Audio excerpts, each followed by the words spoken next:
मीराबाई वृंदावन में जब विराजती थी ना, तो एक बार अकबर और बीरबल इन दोनों को पता चला कि मीराबाई वृंदावन में रहती हैं।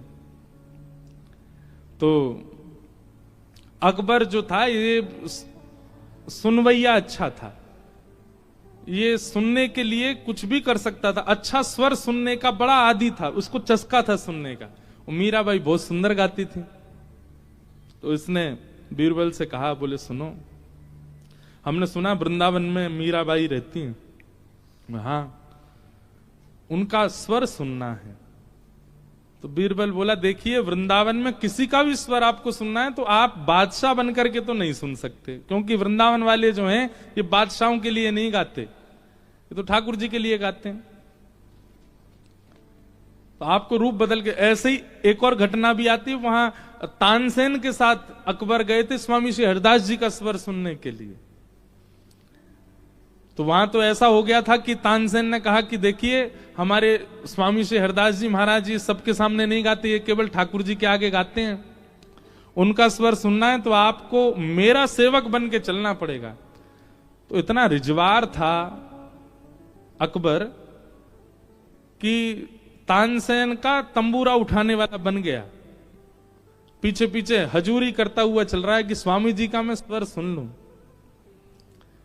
तानसेन ने बोला था, बोले देखो तुम चल तो रहे हो स्वामी जी के पास, पर आपकी एक बहुत गलत आदत है, क्या आप किसी का भी स्वर सुनते हो तो वाह वाह वाह ऐसे करते हो।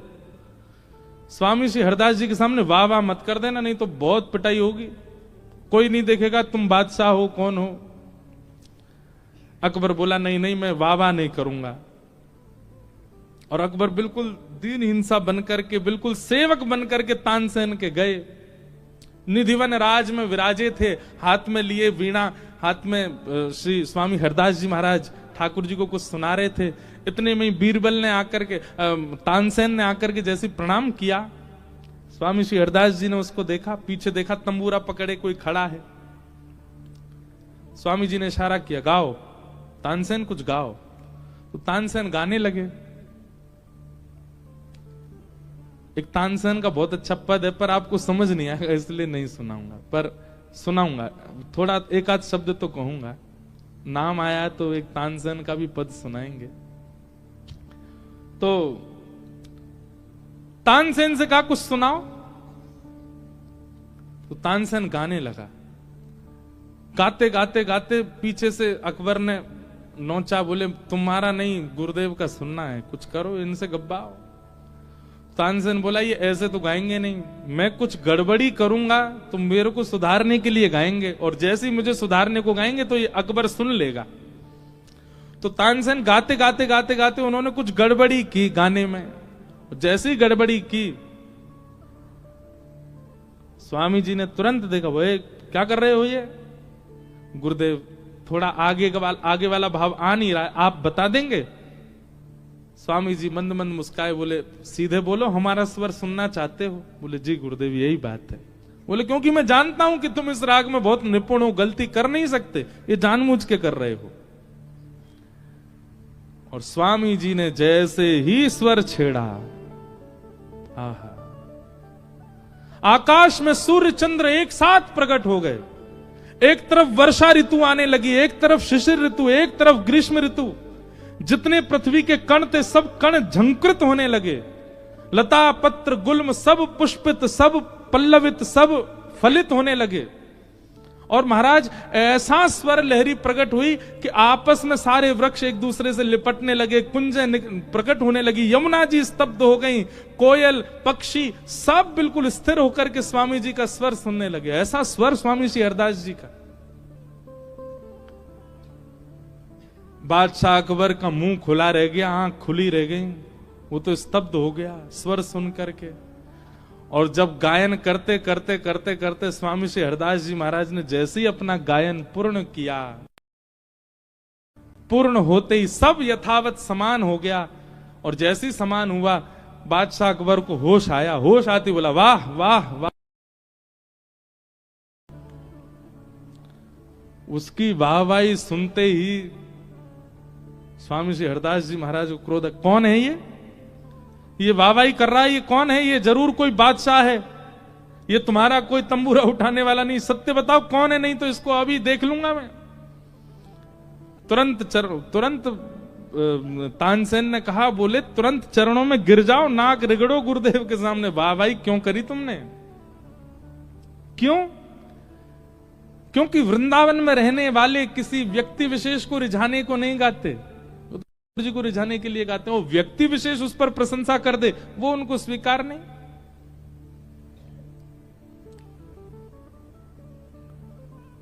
फिर बादशाह को क्षमा किया। आप बहुत लंबी कथा, हम मीराबाई की सुना रहे थे, तो मीराबाई का स्वर सुनने के लिए गए, रूप बदल करके अकबर।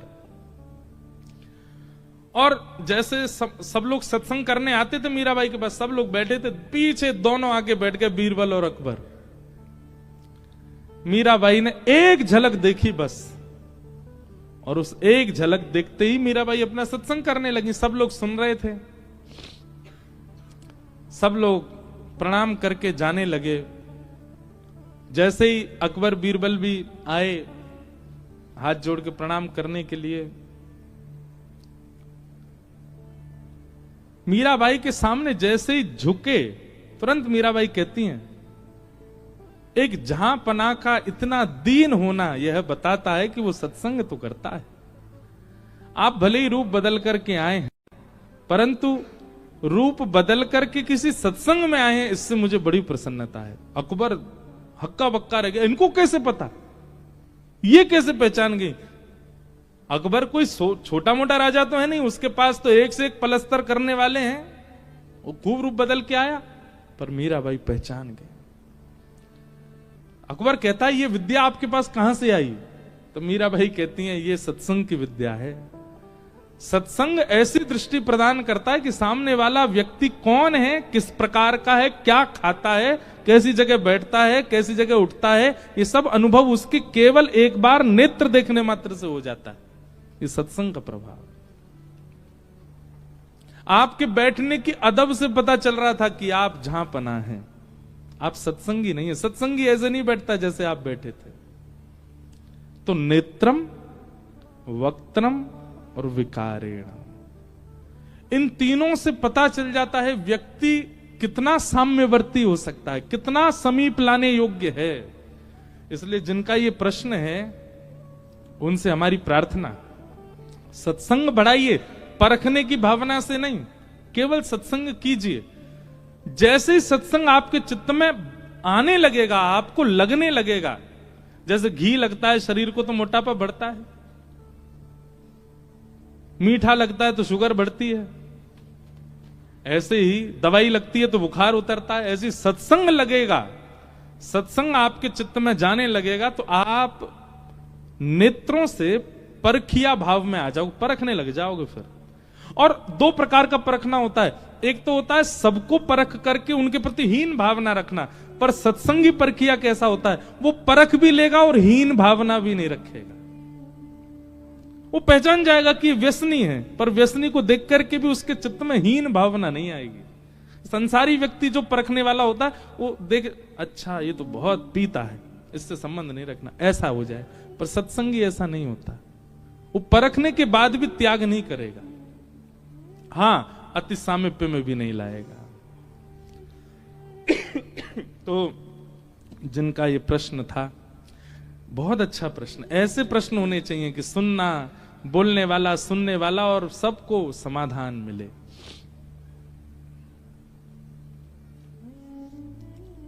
सूत जी महाराज मंच पर बैठे और सौनकादि ऋषियों ने कहा कि मानव कल्याण कैसे होगा, कृपा करके हमें बताइए। और सूत जी महाराज यहीं से भागवत जी का प्रवचन करना प्रारंभ करते हैं। सब भाव बताते हुए आपने भागवत जी का निर्माण कैसे हुआ यह कथा सुनाई। इदं भागवतम नाम पुराणम ब्रह्म संहितम उत्तम श्लोक चरितम चकार भगवान ऋषि। बहुत ध्यान से सुनिए, जिन कथा को आप सुन रहे हैं भागवत जी को, इनका निर्माण कैसे हुआ। वेद व्यास जी ने भागवत जी का निर्माण किया। अधिकतर हमारे हिंदू वैदिक सनातन धर्म के जितने भी पुराण हैं, सबके रचयिता कौन है? वेदव्यास। वेदों के रचयिता कौन है? वेदव्यास। वेदव्यास जी ने ही वेद, पुराण, महाभारत इन सबको लिखा है। अब प्रश्न आता है, इतना सब कुछ क्यों लिख दिया? अन्य पंथ मजहबों में जाओ तो वहां एक ही ग्रंथ है, हमारे हिंदू वैदिक सनातन धर्म इतने सारे। कई बार तो मेरा इतना सिर घूम जाता है, 7 दिन कथा सुनने के बाद जैसे ही मैं कथा करके तो एक व्यक्ति बोला, महाराज जी आपकी भगवत गीता प्रवचन बहुत अच्छे लगे, हमने 7 दिन रोज सुने। मेरे मन में आती है, मैंने कि अरे बावड़े, ये भगवत गीता नहीं थी, ये श्रीमद् भागवत थी। भगवत गीता अलग है, भागवत जी अलग हैं। कई लोग रामायण और रामचरितमानस में अंतर नहीं जानते। सुनने गए रामचरितमानस, पर क्या बोलेंगे, हम रामायण सुनने गए थे। अरे रामायण संस्कृत में लिखी है श्री वाल्मीकि जी ने, और रामचरितमानस श्री गोस्वामी तुलसीदास जी महाराज ने ग्रामीण भाषा में रचना की है, उसको रामचरितमानस कहते हैं। और रामायण वाल्मीकि जी के द्वारा लिखी गई उसको कहते हैं। इतना ही नहीं जानते हो, अपने आप को हिंदू कहते हैं हम लोग। गीता में, भगवत गीता में और भागवत में, और यहां पे भी ऐसे ऐसे महापुरुष अभी बैठे हैं 3 दिन से कथा सुनने, उनको अभी पता चला अच्छा ये गीता जी नहीं थी। यहां पे भी 2-4 ऐसे बैठे हैं, क्योंकि मुझे दिख गए ऊपर से, उनको अभी अभी पता चला अच्छा भगवत गीता नहीं है जो ये सुना रहे हैं। 1 लाख श्लोकों से युक्त महाभारत, और उस महाभारत में मध्य में कृष्ण ने अर्जुन को जो संवाद सुनाया वो है भगवत गीता। छोटी सी, केवल 700 श्लोकों से युक्त है। और जिन श्री कृष्ण ने अर्जुन को महाभारत के बीच में गीता सुनाई, वो कृष्ण कौन है, उनका परिचय और उनके स्वभाव का परिचय जहां है वो है श्रीमद् भागवत। आप भागवत सुन रहे हैं, भगवत गीता नहीं। तो वेदव्यास जी ने सबकी रचना की, पर इतना क्यों लिखा? अब इसमें 2 बातें सुनिएगा। पहली बात, आपने किसी बिजनेस को प्रारंभ किया, एक दुकान से शुरू किया, और एक समय आने पर महाराज बड़ी बड़ी फैक्ट्रियां हो गई, तो आपका बिजनेस अच्छा चल रहा है ये पता चल जाएगा। आपने जो क्रिया की वो लाभकारी हुई, इसीलिए तो इतना विस्तार हो गया। लेकिन जिस दुकान से शुरू करी वही दुकान पे ही है, उसको भी बेचने की नौबत आ गई, तो इसका मतलब क्या है, आपका जो कार्य था वो बढ़िया नहीं चला। हमारे एक दृष्टिकोण से देखो तो वेदव्यास जी ने इतने ग्रंथ लिख दिए, एक नहीं अनेक लिखे, अनेक नहीं अथाह लिखे। संपूर्ण 100 वर्ष की आयु में आप हिंदू एक ग्रंथ को तो नहीं देख पाओगे। ऐसे गिनती के 4-5 लोग ही होंगे पूरे भारत में भी जिन्होंने सबरे ग्रंथ देखे हैं, नहीं देख सकते हम, इतना विस्तृत है हमारा। तो ये विस्तार कब होता है? जब कार्य श्रेष्ठ होता है तभी उसका विस्तार होता है। जय हो रुक्मणी मैया, विराज जाओ, कथा सुन लो, हाँ बैठ जाओ। कौन की लाली है भैया ये? अरे मैया कहा ठानी मन में, लाली छोड़ दे वन में। जय हो। अब यहां राधा रानी तो नहीं घूमेंगे, यहां तो रुक्मणी जी घूमेंगे, द्वारिका है। पर ये भी कॉन्सेप्ट एक दिन सुनाएंगे हम। श्री जी भी विराजती हैं रुक्मणी जी का ध्यान रखने के लिए द्वारिका में। अब वो प्रसंग आएगा तो ही कहेंगे उसको। तो मैं क्या बता रहा था? हाँ, विस्तार कब होता है? जब कार्य उचित हुआ हो तभी उसका विस्तार होता है। और दूसरी बात, वेदव्यास जी ने इतना विस्तार इसलिए किया क्योंकि वो जो रच रहे हैं उससे उनको कहीं ना कहीं संतुष्टि नहीं हो रही थी। स्वांत सुखाय तुलसी रघुनाथ गाथा। जब तक आपको स्वयं को सुख नहीं मिलेगा अपनी क्रिया से, आप चाहे उस काम को कितना भी अच्छा कर लीजिए, उससे किसी का नहीं हो सकता। हम कथा में आते हैं तो बहुत सारे लोग हमको बोलते, ये वाला भजन सुना देना महाराज जी, ये वाला प्रसंग सुना देना, ये वाली कथा सुना देना।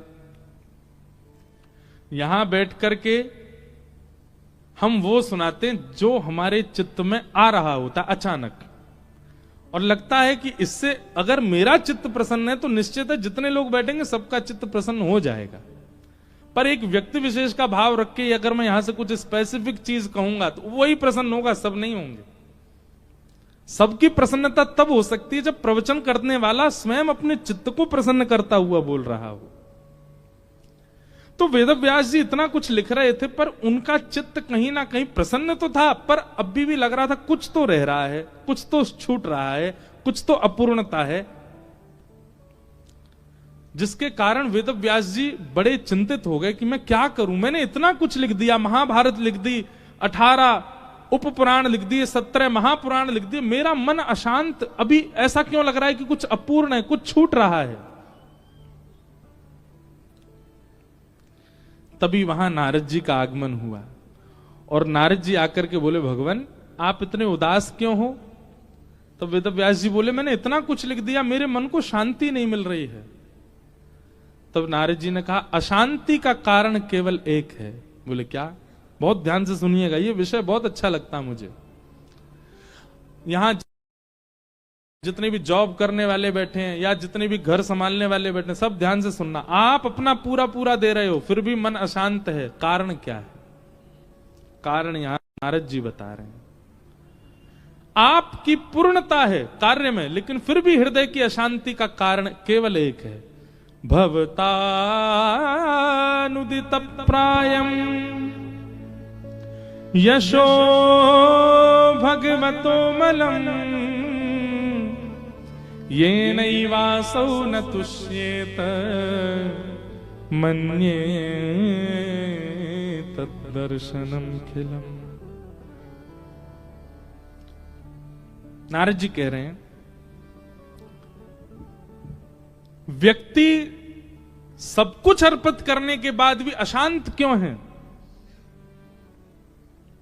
बहुत ध्यान से सुनना, गंभीर बात है। उसने धर्म आचरण किया है, उसने अर्थ आचरण किया है, उसने काम आचरण किया है, उसने मोक्ष आचरण किया है। ये चतुर्विध पुरुषार्थ है, धर्म अर्थ काम और मोक्ष। आपने सब कुछ लगा दिया लेकिन फिर भी आपका मन अशांत क्यों है? क्योंकि आपने धर्म अर्थ काम मोक्ष चारों का आश्रय लिया, प्रेम का आश्रय नहीं लिया। कहीं ना कहीं आपकी शांति का कारण क्या है? आपके चित्त में प्रेम का अभाव। किसका अभाव? प्रेम का। चित्त में प्रेम नहीं है, इसलिए आपको आपकी हर क्रिया में अपूर्णता लगेगी। इसका एक उदाहरण दें, है तो बहुत सामान्य सा उदाहरण पर शायद समझ आ जाए। होटल में भोजन करने जाओ, 8-10 हजार रुपए का बिल बना करके इतनी सारी सब्जी रोटी विविध विविध प्रकार की रोटियां खा के आओ, आपके चित्त को पूर्णता का अनुभव तो होगा पर संतुष्टि का अनुभव नहीं होगा। पर वही घर में मां फूली फूली रोटी बनावे और हाथ की चटनी बना दे, बस और कुछ नहीं। चलो एक काम, एक और दाल बना दे बढ़िया वाली, केवल दाल चटनी और फूली फूली रोटी बढ़िया हाथ की बना करके आपको पवा दे, आपको संतुष्टि का भी अनुभव होगा और पूर्णता का भी अनुभव होगा। चित्त में एक अद्भुत शांति सी लगेगी। और विशेष रूप से यह अनुभव वो लोग कर पाते हैं जो बहुत बाहर, जैसे मैं, हम पूरी दुनिया में रहते हैं ना, इधर से उधर जाते रहते हैं। हमको तो बहुत याद आती है कि कब घर जाएं, कब मां के हाथ से कुछ पाएं। वो सामान्य सी चटनी पूरी दुनिया के व्यंजनों के आगे फीकी सी लगती। क्यों? क्योंकि आपने होटल में जो बनाया, वहां व्यक्ति जिसने भोजन बनाया वो कर्म करता हुआ, वो बस सब्जी बना रहा है, उसमें मसाले डाल रहा है, उसमें नमक डाल रहा है, उसमें सब्जियां डाल रहा है, रोटी बना रहा है, दुनिया भर की बातें कर रहा है। उसमें मेहनत है, परिश्रम है, वस्तु है, सामग्री है, प्रेम नहीं है। पर घर में जो मां प्रसाद बना रही है उसमें सामग्री भले ही ना हो पर प्रेम है। मेरा बेटा आया बहुत दिन बाद, इसके लिए कुछ बनाया, तो वो एक रोटी भी ऐसी लगती है अमृत तुल्य। चलो होटल की भी बात छोड़ो, घर की भी बात छोड़ो, मंदिर का प्रसाद पाओ, एक दिन पाना जरूर, कोई व्यवस्था बने तो। हाँ, राजभोग ठाकुर जी श्री द्वारिकाधीश जी का राजभोग जरूर पाना। क्यों क्यों स्वाद आएगा उसमें? क्योंकि मंदिर की रसोई में बनाने वाले भी किसी व्यक्ति के लिए नहीं बना रहे हैं, वो किस भाव से बना रहे हैं? हमारे द्वारिकाधीश पाएंगे। मंदिर में कई सामग्रियों का प्रयोग नहीं होता, जैसे कई मंदिरों में टमाटर का प्रयोग नहीं होता, कई मंदिरों में बैगन का प्रयोग नहीं होता, कई मंदिरों में मूली का प्रयोग नहीं होता, गाजर लहसुन गार्लिक तो बनते ही नहीं। क्यों? मैंने एक बार यहीं हमारे द्वारिकाधीश मंदिर के पुजारी जी से पूछा कि मंदिर में कौन सी सामग्री प्रयोग होती है। उन्होंने एक उत्तर दिया, बस वही उत्तर ही पर्याप्त है। बोले जिसको पाने के बाद जो बर्ब्स आती है ना, जो हम लोगों को जो वायु पास होती है मुख से, वो दुर्गंध युक्त ना हो, ऐसी सामग्री ही ठाकुर जी को पवाई जाती। उसमें दुर्गंध, जिस वस्तु से दुर्गंध आ जाए या जिस वस्तु से एक गंध आवे, वो कोई भी सामग्री ठाकुर जी के प्रसाद में नहीं जाएगी। अब उन सामग्रियों का चयन करो जिसके बाद वायु जो मुख से आई है उसमें कोई गंध नहीं हो, वो ठाकुर जी को प्रसाद में जाती है, वो सामग्री जाती है। तो ये सामग्रियों का चयन क्यों किया गया? ठाकुर जी के सुख के लिए किया गया, इसलिए प्रसाद अमृत तुल्य हो जाता है। अरे कहां तक कहें, पुजारी जी ने दिया, वो अगर हाथ से गिर भी गया ना मंदिर परिसर में, तो व्यक्ति वहां पे संकोच नहीं करता, उठा के तुरंत पा लेता है। आज सुबह ही हुआ, हमको माखन मिश्री बांट रहे थे, तो किसी को दिया, एक बूंद नीचे गिर गया, उन्होंने तुरंत लिया, पा लिया। और यही कहीं और गिर जाए, आदमी नहीं पाता। क्यों? क्योंकि वो प्रेम युक्त सामग्री वहां पर बनी गई है, ठाकुर जी के लिए बनी गई है, किसी व्यक्ति विशेष के टेस्ट बर्ड्स को सुख देने के लिए नहीं है, उसकी जिह्वा को प्रसन्न करने। तो सामग्री का चयन किस भाव से किया गया, उससे वह सामग्री सिद्ध हो जाती है, शुद्ध हो जाती है। अब हमने इतनी बड़ी बात समझाई, मूल बात ये, नारद जी वेद व्यास जी से कह रहे हैं, बोले व्यास जी आपने जितने भी ग्रंथ लिखे हैं, सब ग्रंथों का लक्ष्य क्या है? धर्म, अर्थ, काम और मोक्ष की प्राप्ति। धर्म की प्राप्ति, अर्थ की प्राप्ति, कामनाओं की पूर्णता की प्राप्ति और अंततो गत्वा मोक्ष की प्राप्ति। आपने केवल इन 4 बातों के लिए सब कुछ लिखा है, प्रेम की प्राप्ति के लिए कुछ नहीं लिखा, इसलिए आपका चित्त शांत है। आपने प्रेम को केंद्र बिंदु बना करके कुछ नहीं लिखा, इसलिए आपका चित्त शांत है। प्रेम को प्रधान मान करके आप कुछ लिखिए, आपका चित्त शांत नहीं होगा। भैया जब व्यक्ति प्रेमी हो जाता है ना, वो धर्म की चिंता नहीं करता। सबसे पहली बात, व्यक्ति प्रेमी हो जाता फिर उसको अर्थ की चिंता नहीं होती। व्यक्ति प्रेमी हो जाता फिर उसको कामनाओं, उसकी कामनाएं सब धरी रहे एक कोने, प्रेम प्रधान हो जाता है। और क्षमा कीजिए अगर मैं प्रेम की बात कर रहा हूं तो ये आजकल के आशिकों को मत ले लेना इसमें बिल्कुल भी, जो पड़े रहते हैं डिप्रेशन में, नहाए नहीं 5 दिन से, दुर्गंध मार रही है, उन आशिकों को प्रेमियों में मत लीजिएगा कृपा करके। धुआं उड़ा रहे हैं, तुम नहीं मिली तो हम कहां जाएंगे, मर जाएंगे। ऐसे आशिकों को आप प्रेम की चर्चा में तो बिल्कुल, ये प्रेम का उपहास हो जाएगा अगर ऐसे आशिकों को आप लेके आओगे।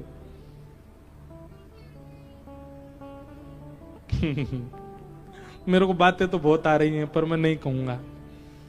लोग बाग काट काट के दुनिया में फिर उसको डाल देते हैं। मिले हो तुम हमको बड़े नसीबों से। ये ऐसे आजकल के आशिक बोलते हैं। भाई प्रेम तो मीराबाई का देखो, देखो इनके रूप देखो, देखते ही शुद्धता का अनुभव हो जाता है। वो प्रेमी कैसा, जिस प्रेमी को देख करके भी मन में विचलनता आ रही हो, असहजता हो रही हो, वो प्रेम थोड़ी है। प्रेम तो वो कि उसका रूप देख करके जिसने देखा वह भी पवित्र हो गया, वो प्रेम है।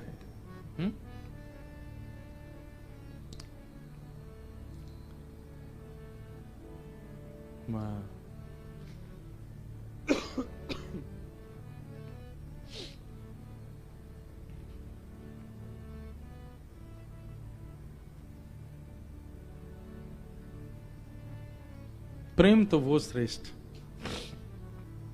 जिनको देख करके मन शुद्ध हो जाता हो, हृदय पवित्र हो जाता हो, और मलिनता आ जाती हो, और काम भावना प्रकट हो जाती हो, और क्रोध आ जाता हो, और ईर्ष्या द्वेष और दूर रहने की, ये कोई प्रेम है? प्रेम तो वो जो आपको भी शुद्ध कर देता हो, वो प्रेम है। हमारे वृंदावन में एक ठाकुर जी की मुसलमान भक्त हुई, उनका नाम था ताज बेगम। क्या नाम था? ताज बेगम। उनको मंदिर में घुसने नहीं दिया जाता था। क्यों? क्योंकि वो हिंदू नहीं थी। पर ताज बेगम का ऐसा प्रेम था ठाकुर जी से, वो बाहर मंदिर के बैठे बैठे आते जाते दर्शनार्थियों से पूछती थी, ठाकुर जी का श्रृंगार कैसा है, ठाकुर जी कैसे दिख रहे हैं, ठाकुर जी कैसे विराज रहे हैं। कुछ दिन तक तो दर्शनार्थियों से सुनने लगी। अब एक स्थिति ऐसी आ गई, अब ताज बेगम पहले ही सोच के आती हैं, आज ठाकुर जी ऐसे बैठे होंगे, आज ठाकुर जी की माला ऐसी होगी, आज ठाकुर जी का मुकुट ऐसा होगा, आज ठाकुर जी के वस्त्रों का वर्ण ऐसा होगा। मंदिर में तो जाने नहीं दिया जाता, बाहर ही बैठी रहती। अब दर्शनार्थियों से पूछती नहीं है, दर्शनार्थी को बुला के कहती, सुनो मैं जैसा बताऊं बस हाँ या ना बोलना। ठाकुर ने आज लाल वस्त्र पहने? बोले हाँ। ठाकुर जी ने आज सिर पर मोरपिच, पंच मोरपिच का मुकुट पहना? बोले हाँ। ठाकुर जी ने आज मकराकृत कुंडल पहने? बोले हाँ। गले में मोतियों की माला? हाँ। कितनी माला? 6 माला है। अब बोले गिनी तो नहीं। बोले जाओ गिन के आओ, 6 माला हैं गले में? बोले हाँ 6 माला।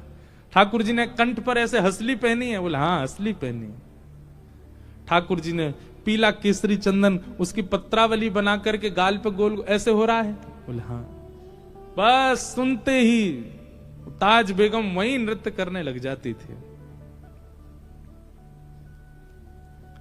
उनको देख करके लोगों के चित्त में प्रेम आ जाता था।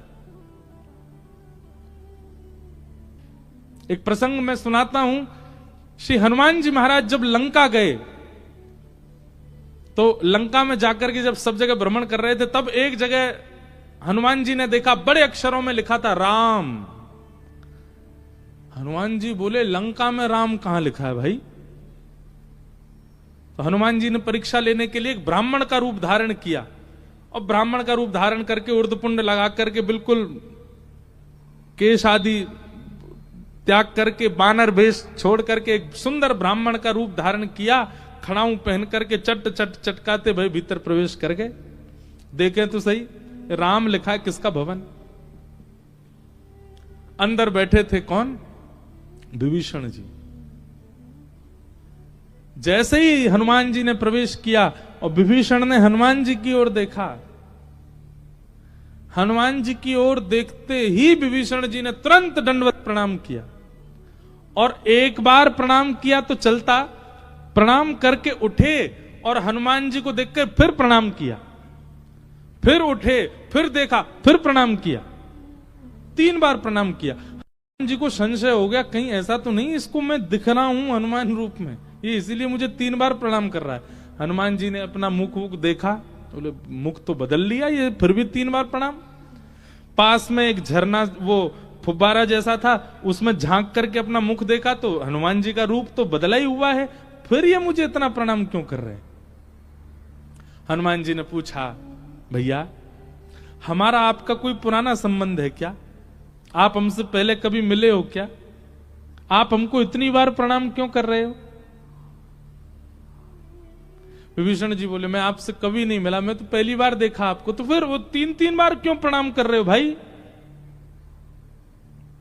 विभीषण जी बोले, मैं नहीं जानता आप कौन है, आपका नाम क्या है, आप कहां से आए, कौन है, क्या है, मैं कुछ नहीं पता, पर पता नहीं क्यों आपने जब से मेरे भवन में प्रवेश किया है तब से मुझे राम जी पहले से ज्यादा प्यारे लग रहे हैं। आपको देखने के बाद राम जी से मेरा और प्रेम बढ़ रहा है, तो निश्चित ही आप कोई भक्त हैं, इसलिए मैं प्रणाम कर रहा हूं।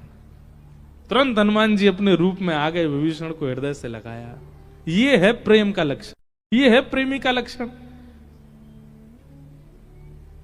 जिसको देखते ही काम प्रकट हो जाए, जिसको देखते ही क्रोध प्रकट हो, जिसको देखते ही ईर्ष्या प्रकट हो, वो प्रेमी नहीं। जिसको देखते ही प्रेम प्रकट हो, वो प्रेमी।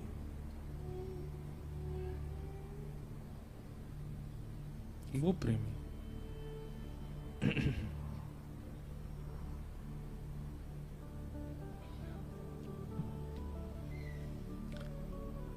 प्रेम के बड़े भाव याद आते हैं, गाने का मन तो होता है।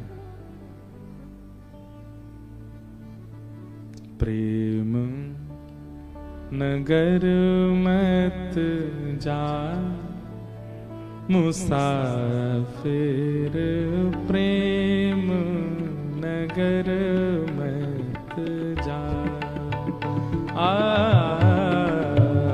प्रेम नगर मत जा।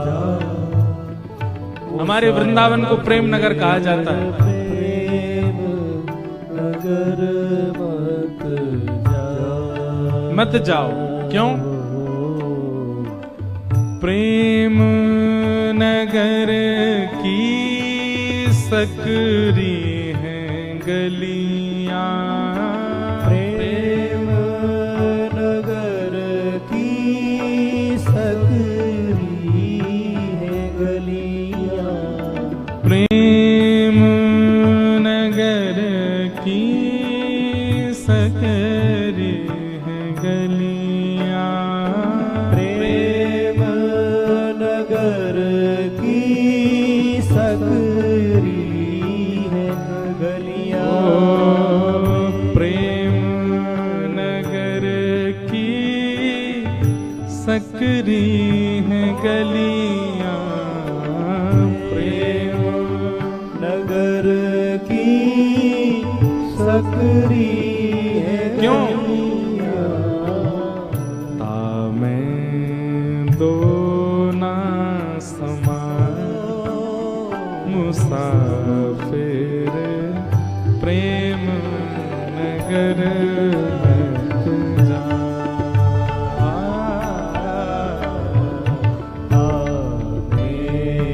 दो ना समा मुसाफिर, प्रेम नगर मत जा।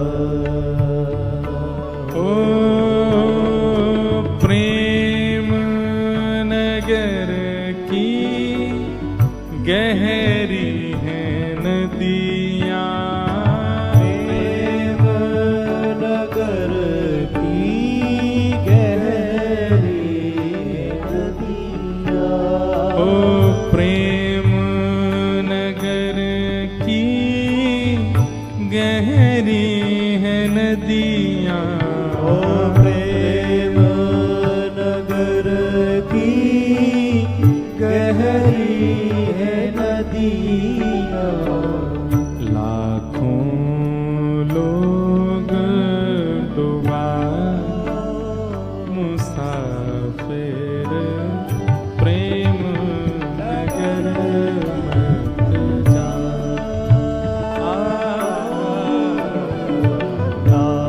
बहुत सुंदर बात। मुसाफिर, प्रेम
कठिन है प्रेम नगर का पंथ कठिन है।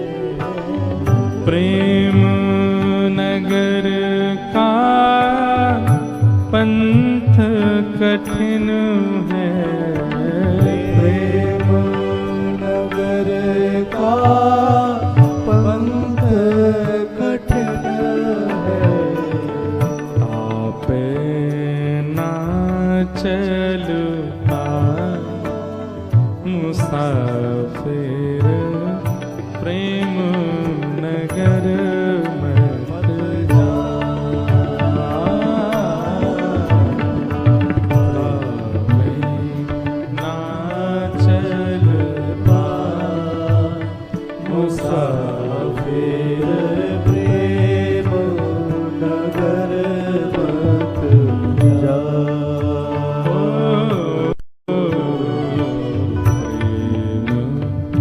नगर मत जा मुसाफिर प्रेम नगर मत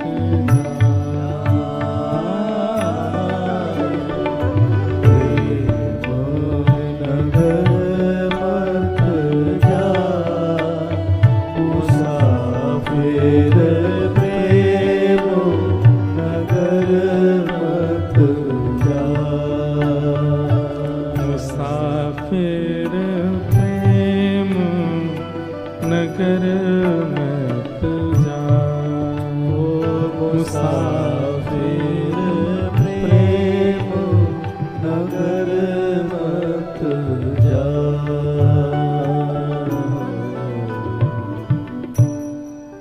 प्रेम के वश अर्जुन रथ हाँ क्यों। प्रेम के बस अर्जुन रथ हाँ क्यों। भूल गए ठकुराई सबसे ऊंची प्रेम सगाई। सबसे ऊंची प्रेम सगाई। सबसे ऊंची प्रेम सगाई। सबसे ऊंची प्रेम सगाई। हे दुर्योधन की मेवा त्यागी। दुर्योधन की मेवा त्यागी। दुर्योधन की मेवा त्यागी। दुर्योधन की मेवा त्यागी। हाँ साख विदुर घर खाए। ओ साख विदुर घर खाए। हाँ साख विदुर घर खाए। ओ साख विदुर घर खाए। ओ सबसे ऊंचे प्रेम सगाई। सबसे ऊंची प्रेम सगाई। सबसे ऊंचे प्रेम सगाई। सबसे ऊंची श्री द्वारिकाधीश की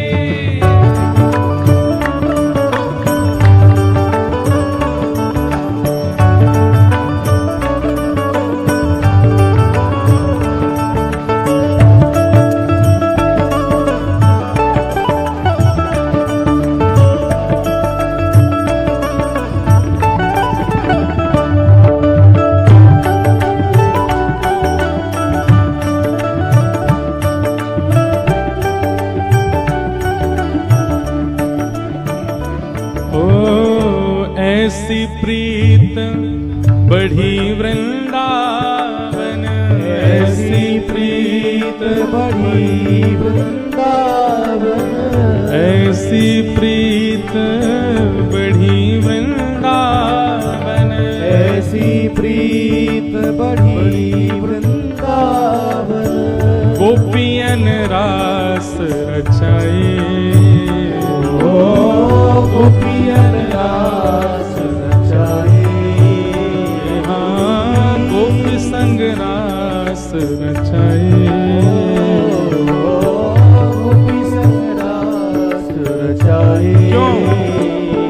सबसे ऊंची प्रेम सगाई,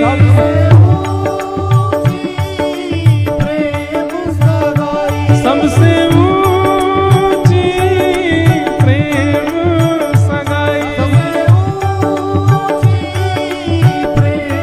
सगाई, सबसे ऊंची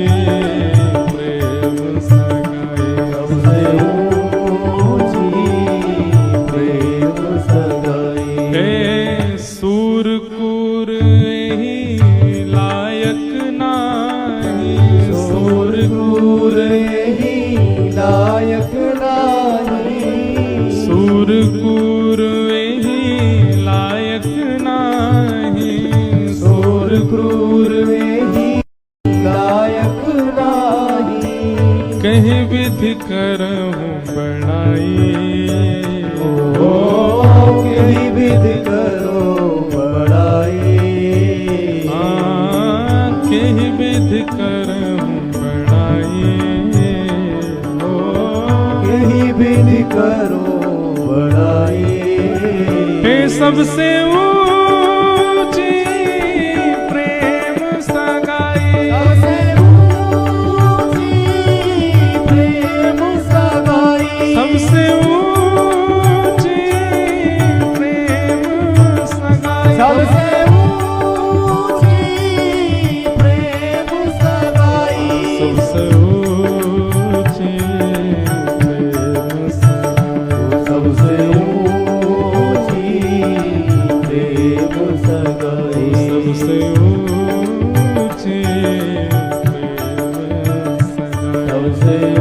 ऊंची प्रेम सगाई। प्रेम अशांति का चाहे कोई भी कारण हो, उसकी पूर्णता प्रेम से हो जाएगी। प्रेमी चित्त यदि है आपका, तो कोई भी विलगता क्यों ना आ रही हो, चाहे शारीरिक पीड़ा है, मानसिक पीड़ा है, बौद्धिक पीड़ा है, पारिवारिक पीड़ा है, आप प्रसन्न ही रहोगे, क्योंकि प्रेम से भरपूर। अब वो प्रेम ठाकुर जी से हो तो वो प्रीति, वो प्रसन्नता आपकी बनी रहेगी। आप सदैव अंदर से अपने आप को संतुष्ट ही रखोगे, चाहे फिर कुछ हो जाए संसार में। व्यक्ति विशेष संसार में किसी से प्रेम हो जाए तो आपको संसारी दुविधाएं लगेंगी, लेकिन भगवत प्रीति यदि चित्त में है तो संसारी व्यवस्थाओं से आपका कुछ बिगड़ने वाला नहीं, आप प्रसन्न ही रहोगे। आपके चित्त में एक अद्भुत शांति सी ही रहेगी। प्रेम। नारद जी महाराज ने वेद व्यास जी से कहा, हे व्यास जी, आपकी अशांति का कारण क्या है कि आपने धर्म को बता दिया, अर्थ को बता दिया इतने ग्रंथों में, कामनाओं की पूर्ति बता दी, मोक्ष की प्राप्ति बता दी, पर प्रेम की प्राप्ति नहीं बताई, इसलिए आपका चित्त अशांत है। मैं कहा करता हूं कथा में कि नारद जी ने विशेष रूप से कहा कि भगवान आपके जो द्वारा रचे हुए ग्रंथ है ना, इन ग्रंथों से श्रद्धा बढ़ेगी, आस्था बढ़ेगी, विश्वास बढ़ेगा, ठाकुर जी के प्रति प्रेम नहीं बढ़ेगा। और जब तक प्रेम वर्धन करने वाला ग्रंथ आप नहीं लिखोगे, तब तक आपके चित्त को अशांति नहीं होगी। ऐसा कुछ लिखो जिससे सुनने वाले, पढ़ने वाले, बोलने वाले को प्रेम हो ठाकुर जी से, ठाकुर जी से प्रेम हो जाए।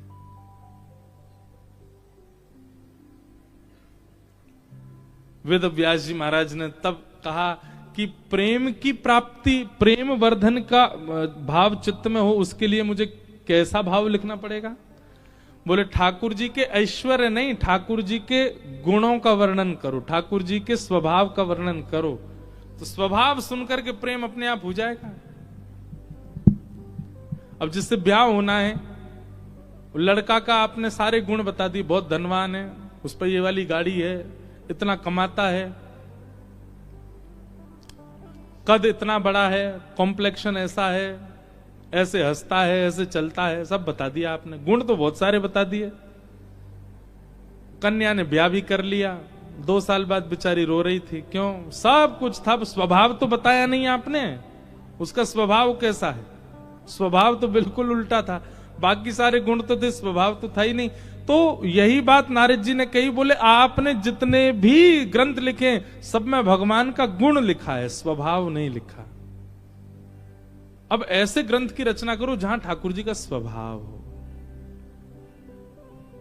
ठाकुर जी का स्वभाव कैसा है? कितने वर्णन करें ठाकुर जी के स्वभाव का, एक से एक स्वभाव है ठाकुर जी के।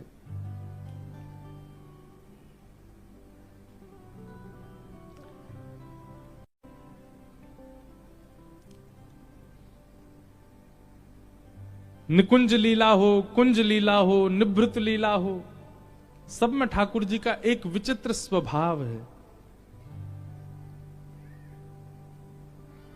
एक लीला ऐसे सुनाते हैं हमारे ब्रज में।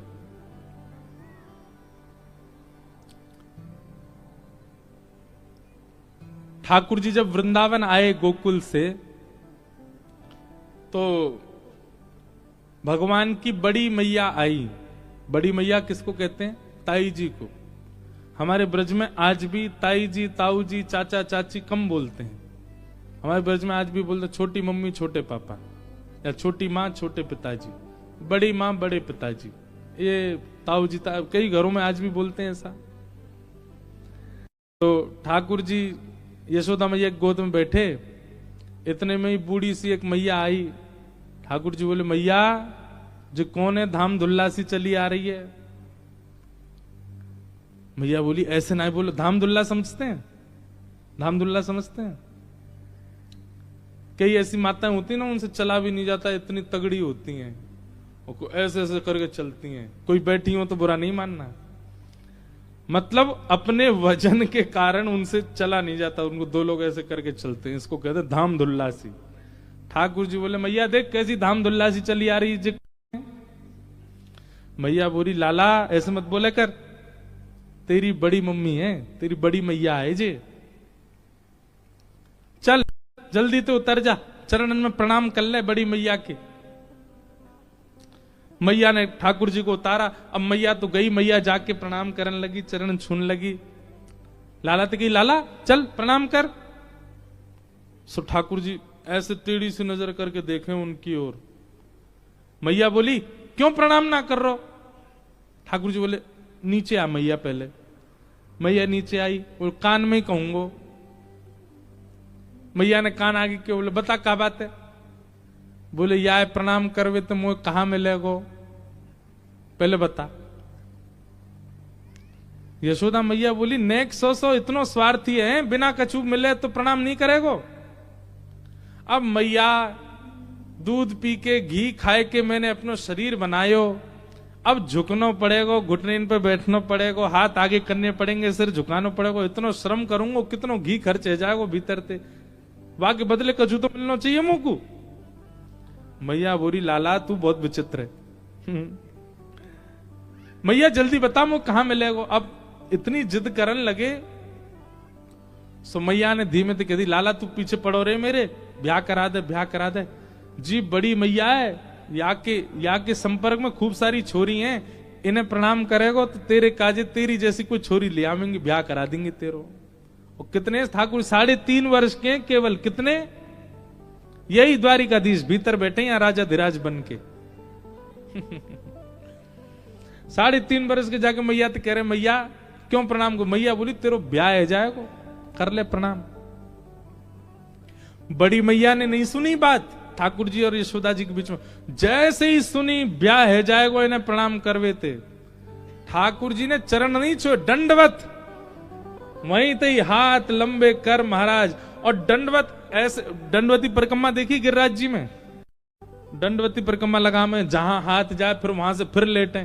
ठाकुर जी दूर से दंडवती करते भाई आ रहे। अरे मेरी बड़ी मैया आई, बड़े दिना में आई। मैया बोली, अरे लाला इतना श्रम मत कर। ना ना मैया तू आगे मत आइयो, मैं ही खड़ी रह, मैं आ रहा हूं तेरे पास। दंडवत करते भाई ठाकुर जी जा रहे हैं। मैया के तो नेत्रन में आंसू आ गए। अरे यशोदा तेरो लाला कितनो प्रेमी, अरे मेरो लाला। जैसे ही ठाकुर जी चरणन में गए, अपने कोमल कोमल हाथों से जैसे ही मैया के चरण छुए, ऐसा प्रेम उमड़ पड़ा नेत्रों में अविरल। तुरंत ठाकुर जी उठा के गोद में ले लिए। अरे मेरो लाला ऐसा प्रणाम करे, मेरे लाला को जल्दी ते ब्याह जाए। और जैसे ही कही मैया ने ब्याह जाए, ठाकुर जी तो महाराज अंक में भर गए मैया के। भैया तू इतने दिन आते कहां ही, इतना विलंब क्यों किया तेने आवे में।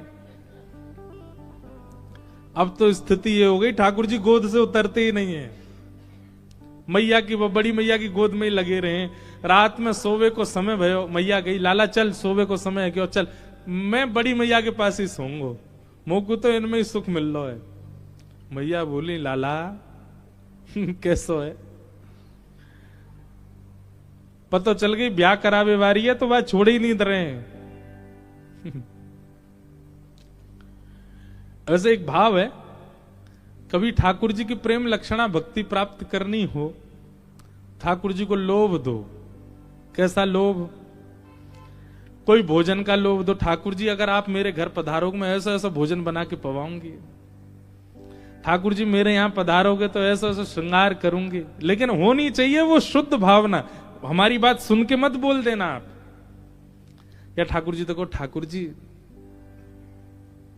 हमने बहुत सुंदर एक श्री जी को स्वरूप सिद्ध करवाया है, आप हमारे घर पधारोगे तो उन तो ब्याह करा दूंगी। कहा पता इन लोभन में ही ठाकुर जी आके आपके घर आ जाएं, आप पर कृपा कर दें। कितने भक्तन के तो ऐसे चरित्र लोभ दे के ठाकुर जी को प्राप्त किया। और ये लोभ, अब ये सब प्रेम की बातें हैं, ये सब ज्ञान की चर्चा नहीं है, वैराग्य की चर्चा नहीं है, ये सब विरक्ति की, ये सब प्रेम की चर्चा है। नारद जी कह रहे हैं, बोले ये सब लिखो, ऐसे स्वभाव का वर्णन करो ठाकुर जी के कि उनकी लीला सुन के उनसे प्रेम हो जाए।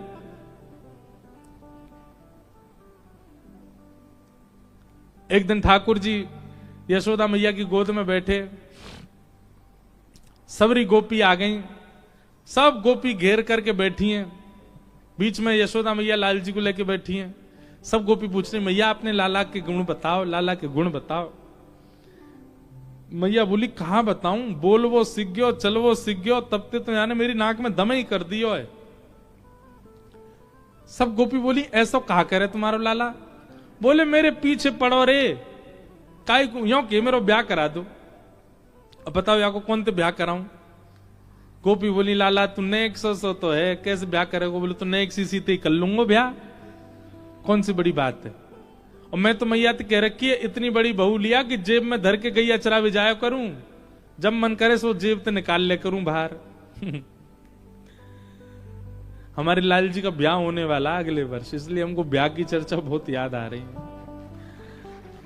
देखो कैसी अद्भुत, इस बार जो नाथ द्वारा आए थे ना, उन्होंने क्या प्राप्त किया ये वही जानते, और जो नाथ द्वारा नहीं आए थे उन्होंने क्या चूक गए वो किस चीज से, ये भी वही जाने। पहले दिन से ही चर्चा चल रही थी कि अगले साल ठाकुर जी का उत्सव या तो गोवर्धन में होगा, या वृंदावन में होगा, या बरसाने में होगा। और हमारे लाल जी के उत्सव का नियम है अंतिम दिन ठाकुर जी के आगे 4 पर्ची डाली जाती हैं, उनमें से जिस स्थान की पर्ची आती है अगला उत्सव वहीं होता है। तो मैंने ऐसा भाव रखा था कि अगर बरसाने की पर्ची आई तो ठाकुर जी का ब्याह करेंगे, और गोवर्धन और वृंदावन की आई तो फिर जन्मोत्सव ही मनेगा ठाकुर जी का। पहले दिन आते ही महाराज ब्याह की ऐसी चर्चा छिड़ी। अब सब लोग बरसाने का नाम सुन के सब चिल्ला में बोले बरसाने ही आना, बरसाने ही आना, ठाकुर जी को ब्याह हो। अब मुझे ये चिंता होगी मैंने बरसाना नहीं आया तो सबका मुख उदास हो जाए, इतना उत्सव सब पे पानी फिर जाएगा।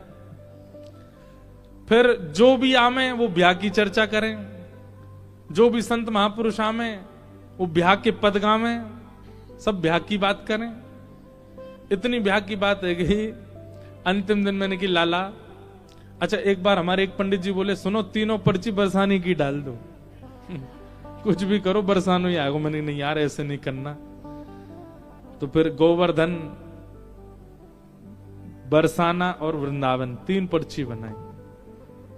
और उस दिन मेरे इतने हाथ पांव कांप रहे थे, मैंने बरसाना नहीं आए तो पता नहीं ऐसा लगेगा खीर तो बनी पर शक्कर नहीं डली, बरसानो आनो चाहिए। हे लाला ने लाज रखी हो, खूब जोर से ब्याह करेंगे तुम्हारो। तीनों पर्ची पहले भागवत जी से छुपाई, खूब पूछ ली, खा दी, भैया देखो तीनों अलग अलग हैं। ठाकुर जी के सन्मुख जैसी पधराई, तो 2 पर्ची तो इकट्ठी एक साथ गिरी ठाकुर जी के बिल्कुल सामने, और ठाकुर जी की सेवा में जो गैया रे में एक पर्ची गैया के थन के नीचे जाके अटक गई। अब विडंबना ये कि ठाकुर जी के सन्मुख की पर्ची उठाई जाती है, लेकिन गैया के चरणन में पर्ची गई है तो गैया को मान रखना चाहिए। सब बोले गैया वाली उठाओ।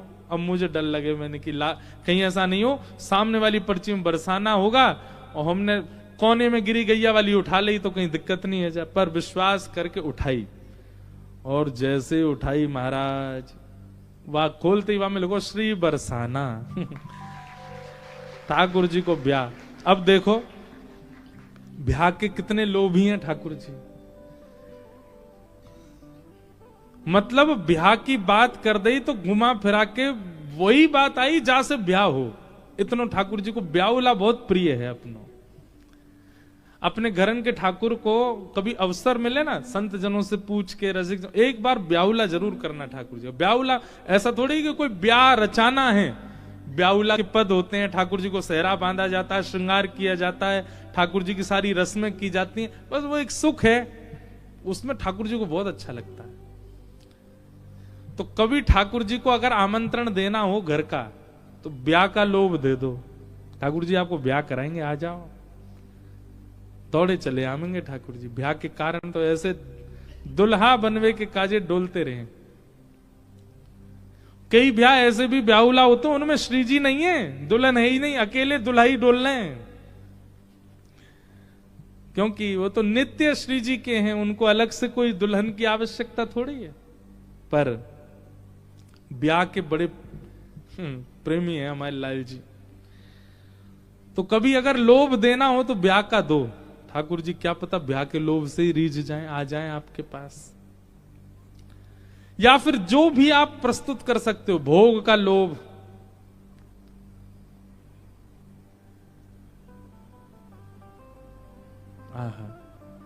गोपी के पास गए, वा को घूंघट ऊपर कियो, मैया ऊपर कियो, मैया मैं तो सांवरा हूं, जे तो कारी है बिल्कुल, यातना करूंगा ब्याह। क्यों? रात में दिया बुझवावे पे मैं दिख तो जाऊं, ये तो गायब ही रह जाएगी, अमावस्या पे तो लालटेन लेके ढूंढनी पड़ेगी, मैया यातना करो ब्याह अब ठाकुर जी की ये लीला देख करके सब हंस रहे हैं, सबके प्रेम बढ़ रहा है। तभी दूर एक बैठी है गोपी, वो गोपी की उम्र 100 वर्ष से भी ऊपर, उसके एक भी दांत नहीं है, और बेचारी पोपली, हमारे यहां बिना दांत वाले क्या बोलते हैं? पोपला पोपली सी गोपी, वयो वृद्ध, झुर्रियां पड़ गई हैं, बूढ़ी वृद्ध हो गई है। ठाकुर जी की इस लीला को देखकर के उसके मन में आया कि अगर मैं भी नेक युवा होती तो मैं भी इन गोपीन में बैठ जाती, लाला मेरो भी घूंघट उठातो, मेरी गोद में बैठ जातो। अब उस वृद्धा गोपी के चित्त में आ रही है भावना, ठाकुर जी को पता चल गई। ठाकुर जी ने सब गोपी रिजेक्ट कर दी, और अंत में उस पंक्ति से दूर बैठी है वो वृद्ध गोपी। वह वृद्ध गोपी के पास गए और वह को घूंघट उठाए के बोले। अब वो वृद्ध गोपी जैसी हंसी, उसके एक भी दांत नहीं, बिना दांत की गोपी, वही वो वृद्ध सी गोपी। ठाकुर जी ने उसका घूंघट उठाया और घूंघट उठा के, मैं देख तेरी बहू मिल गई, मैं तो यही तो ब्याह करूंगा। तुरंत बाकी गोद में बैठ गए।